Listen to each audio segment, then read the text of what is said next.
जानवरों से भरे इस पूरे संसार में कुछ ही जानवर ऐसे होते हैं जिनको इंसान अपने घरों में पालता है। जंगल में मौजूद हर जानवर को हम अपने घरों में नहीं पाल सकते हैं, क्योंकि इनके खाने की समस्या से लेकर इनके रहन सहन और सुरक्षा जैसी कई ऐसी समस्याएं हैं जो हमें अपने सामने देखनी होती है।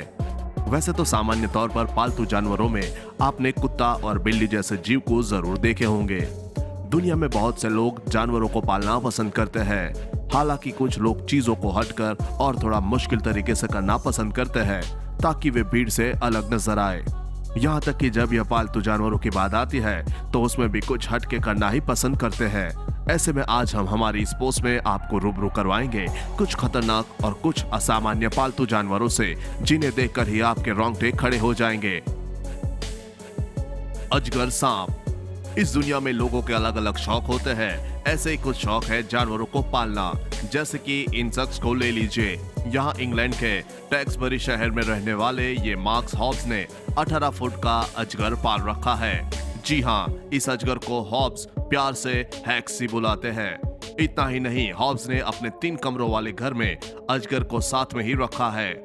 हैक्सी को दुनिया का सबसे बड़ा अजगर माना जा रहा है। इतने लंबे और जानलेवा जीव के साथ रहना कोई आसान बात नहीं है। हैक्सी नामक यह अजगर एक मादा सांप है जो हिरण, खरगोश, सुअर और बकरियां खाती है। इनके खाने की सभी चीजों को स्थानीय किसान उपलब्ध करवाते हैं।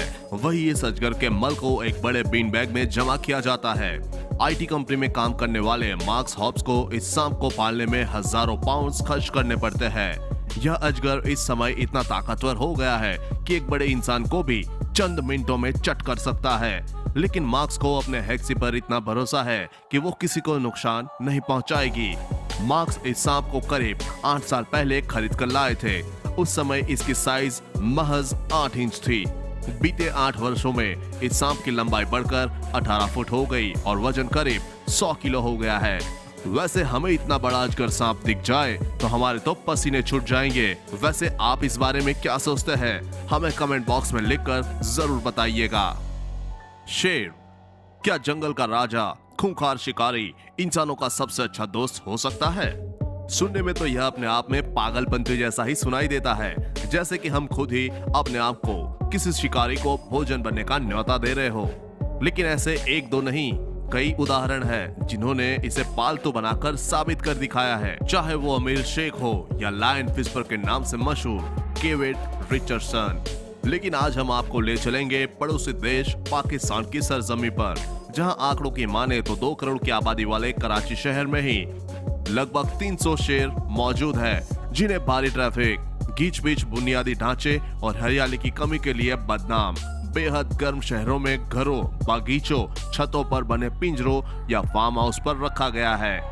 ऐसे ही 2 भाई हैं, हमजा और हसन हुसैन, जिन्होंने सिम्बा नाम के एक अफ्रीकी मसाई शेर को तब से पाला हुआ है जब वह सिर्फ 2 सप्ताह का था। इसका जन्म इनके फार्म हाउस पर ही हुआ था। जब इसकी मां ने इसे खिलाना पिलाना बंद कर दिया तब ये उसे घर ले आए और पालना शुरू कर दिया। इनके बीच की बॉन्डिंग अब बहुत अच्छी है। इनको कारों में कराची के आसपास सिम्बा के साथ ड्राइविंग करते भी देखा जाता है। ये बताते हैं कि अगर कोई अनजान शख्स इसे देखकर शांत खड़ा रहेगा तो ठीक है, लेकिन अगर वो चिल्लाकर भागने की कोशिश करेगा तो सिम्बा उस पर हमला कर सकता है। ये भी 5 किलो मीट दिन में खा जाते हैं, लेकिन इसे चिकन खाना बिल्कुल पसंद नहीं है।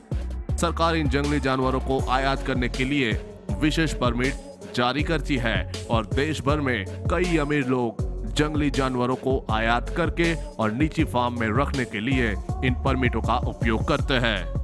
क्या रिहायशी इलाकों में ऐसे जीव को पालना सही निर्णय है? हाइना। अगर आपने जानवरों पर डॉक्यूमेंट्री देखी है तो आप अच्छे से अंदाजा लगा सकते हैं कि हाइना उन जानवरों में से है जो कभी फ्रेंडली होते ही नहीं है। ये इतने निडर और बेपरवाह होते हैं कि शेर तक इनसे लड़ने की बजाय भागना पसंद करते हैं। इन्हें पालतू बनाना तो और भी टेढ़ी खीर है, लेकिन शोधकर्ता केविन रिचर्डसन ने उनके व्यवहार और प्रवृत्ति पर शोध करते हुए 15 साल से अधिक समय हाइना और जंगली शेरों के साथ बिताया है।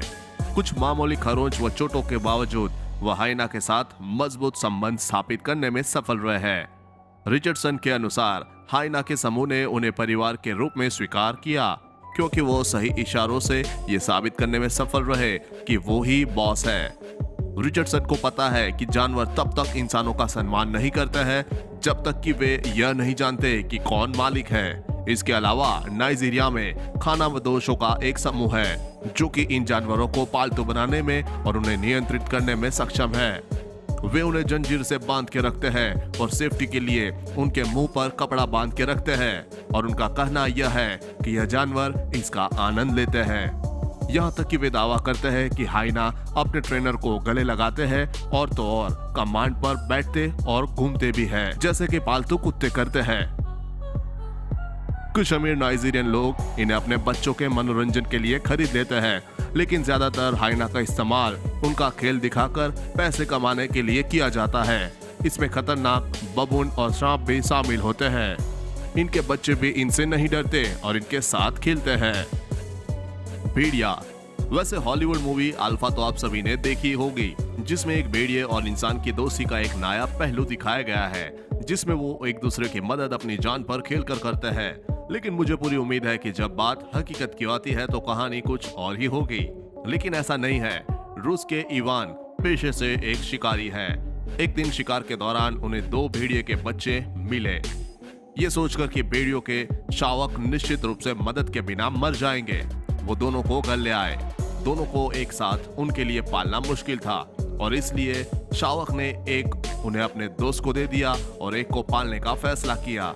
और यहीं से एक इंसान और भेड़िए की लंबी और दिलचस्प दोस्ती की कहानी की शुरुआत होती है। घर लाने के बाद पहली रात को शावक भेड़िया, जिसका नाम सैरी है, इवान को काटने को दौड़ पड़ा, लेकिन इवान ने उसके कान के पीछे एक जोरदार थप्पड़ लगाया। तब से भेड़िए ने कोई उल्टा रवैया नहीं दिखाया। अपने शेष जीवन के लिए भेड़िए ने सबक सीख लिया कि घर का असली मालिक कौन है। आज सैरी लगभग 2 साल की है। वह एक छोटे से अपार्टमेंट में 2 साधारण कुत्तों के साथ रहती है। इसके मालिक इवान भी मानते हैं कि सैरी को पालने की जिम्मेवारी लेकर कोई गलत फैसला नहीं लिया। उन्होंने भेड़ियों के लिए एक इंस्टाग्राम अकाउंट बनाया है जिस पर लगभग 20,000 फॉलोअर्स है।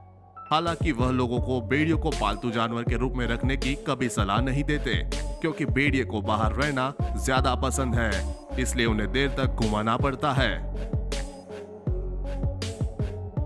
इसके अलावा एक जंगली जानवर को पालना पहली नजर में बहुत अच्छा लगता है, लेकिन यह जितना आसान दिखता है उसकी तुलना में बेहद कठिन काम है। पशु व्यवहार विशेषज्ञ भेड़ियों को पालतू जानवर के रूप में रखने के सख्त खिलाफ है, क्योंकि कुत्तों के विपरीत भेड़िए लगभग 10,000 सालों तक जंगली जानवरों के रूप में रहे हैं। इसलिए वो कभी भी हिंसक रवैया अपना सकते हैं। लेकिन इवान का मानना है कि सैरी एक एक्सेप्शन है। चीता। आज के वीडियो के हीरो बिल्लियों के प्रति दीवानगी को एक्सट्रीम लेवल पर ले जाते हुए दिख रहे हैं। YouTube पर अपलोड हुई एक वीडियो ने तब पूरी दुनिया का ध्यान अपनी तरफ खींचा जब उसमें देखा कि 2 छोटे बच्चे 2 चीतों के साथ ऐसे खेल रहे हैं जैसे वो कोई पालतू बिल्ली हो। इन बच्चों के माता पिता हैन और किम शोमैन अल्बर्टिना पशु रिजर्व पर पशु प्रशिक्षक है, जहां ये चीता के शावक पैदा हुए थे। चीतों में अक्सर यह होता है कि 9 शावकों में से आमतौर पर कोई 2 ही जिंदा बच पाता है, क्योंकि सभी शावकों को दूध पिलाना मां के लिए बहुत मुश्किल होता है। इसलिए जब हाइन को 4 शावकों को जन्म देने वाली मादा चीता के बारे में पता चला तो उसने उनमें से 2 को बचाने का फैसला किया। इनका नाम वाकू और स्काइलर रखा गया। शावकों को घर लाने के बाद बहुत जल्द बच्चे और चीता शावक आपस में अच्छे दोस्त बन गए और यह छोटी सी कहानी 2013 में सार्वजनिक हो गई। उस समय तक चीता लगभग किशोर हो गए थे और उनकी वह उम्र होती है जब वे शिकार करना सीखना शुरू कर देते हैं। दोनों चीता को अंततः जंगल में आजाद कर दिया गया, क्योंकि परिवार के मुखिया का मानना था कि जब तक एक सीमा है तब तक ही वो परिवार का हिस्सा है। ग्रिजली भालू। इसे नॉर्थ अमेरिका ब्राउन बियर और सिंपली ग्रिजली के नाम से जाना जाता है। ज्यादातर लोग इसे बड़े भारी भरकम विशाल ग्रिजली बियर से डरते हैं, जो कि होना लाजमी है। अब इतने आक्रामक ग्रिजली बियर को एक पालतू जानवर बनाना किसी की पहली पसंद वाकई नहीं होगी। लेकिन ऐसी एंडरसन, जो ग्रिजली एनकाउंटर एनिमल सेंचुरी के स्थापक व मालिक है, उन्होंने इस सार्वजनिक राय को खारिज कर दिया। एंडरसन के पास एक पालतू ग्रिजली बियर है जिसका नाम ब्रूटस है, जो कि उनके चारों ओर उछलता कूदता रहता है और उनका कहना भी और मानना भी है। वाकई में ये बहुत ही प्यारा सा है। असल में एंडरसन का दावा है कि ब्रूटस अपने विशालकाय आकार के बावजूद एंडरसन के साथ बखूबी तालमेल बना के रखता है, उन्हें गले लगा के रखता है और भावनात्मक रूप से उनसे जुड़ा हुआ है। एंडरसन बताते हैं कि भालू वास्तव में मनुष्यों के सामने भावनाएं रखते हैं, इसलिए वह और उनके पालतू भालू आपस में बहुत ही मजबूत भावनात्मक बंधन रखते हैं। एंडरसन ने ब्रूटस को बचपन से ही पाला है, क्योंकि जंगल में इसकी माँ इसे छोड़कर चली गई थी। यहाँ तक कि एंडरसन की शादी में ब्रूटस बेस्ट मैन भी बना था।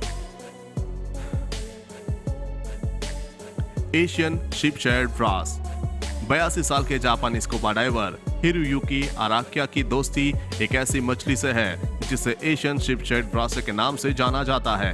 करीब 3 फुट लंबी और 15 किलो वजनी इस मछली का चेहरा कुछ इंसान की तरह दिखता है। हिरोयुकी और इस मछली की दोस्ती लगभग 30 साल पुरानी है और वो जब इसे मछली से मुकाबला करने पहुंचे थे, ये मछली इतनी समझदार है कि हिरोयुकी की घंटी बजाते ही इसके आने का पता चल जाता है। हिरोयुकी काफी देर इसके साथ बिताते हैं और उसे किस भी करते हैं। हिरोयुकी के मुताबिक उनकी और इस मछली की मुलाकात तब हुई जब ये टोक्यो के अंडर वाटर पार्क में उन्होंने 56 फीट गहरा गोता लगाया था। उन्होंने देखा कि यह मछली एक मुसीबत में थी और अपने खाने तक नहीं पहुंच पा रही थी। ऐसे में हिरोयुकी ने लगातार 1 हफ्ते तक पानी के बीच जाकर उसे केकड़े खिलाना शुरू कर दिया और तभी से दोनों के बीच में दोस्ती की शुरुआत हो गई। आज हमारे पास यही सब असामान्य पालतू जानवर थे। क्या आप कभी इनमें से किसी एक को गोद लेना पसंद करेंगे, या फिर क्या आप पहले से ही किसी पागल और असामान्य जानवर को गोद ले चुके हैं? तो देर किस बात की, कमेंट करके हमें भी ऐसे ही किसी अनयूजुअल पालतू जानवर के बारे में जरूर बताएं। तो चलिए फिर मिलते हैं एक और अमेजिंग वीडियो के साथ।